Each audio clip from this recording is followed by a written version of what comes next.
Қастерлейді халқымыз қаһарманын, жөресінде сан жарық сапарларың.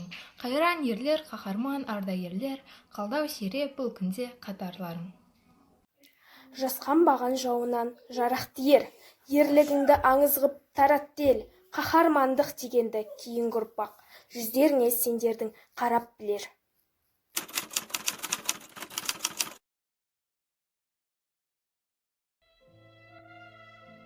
Шабуыл жасаспау туралы 1939 жылдың 23 тамызындағы Кеңес одағымен жасалған келісіміне қарамастан, фашистік Германия 1941 жылы 22 маусымда соғыс жарияламастан КСР аумағына аяқ астынан басып кірді.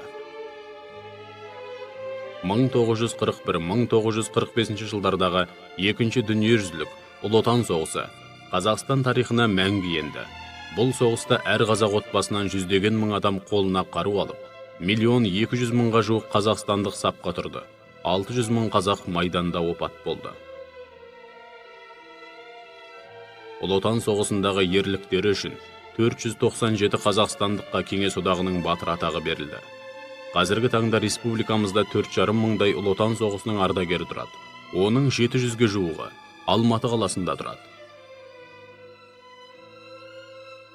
Тыныштық бар әлемге күшті тірек, келмейді күңіренгісі көктің жердің, адамзат тілемейді қанды түнек.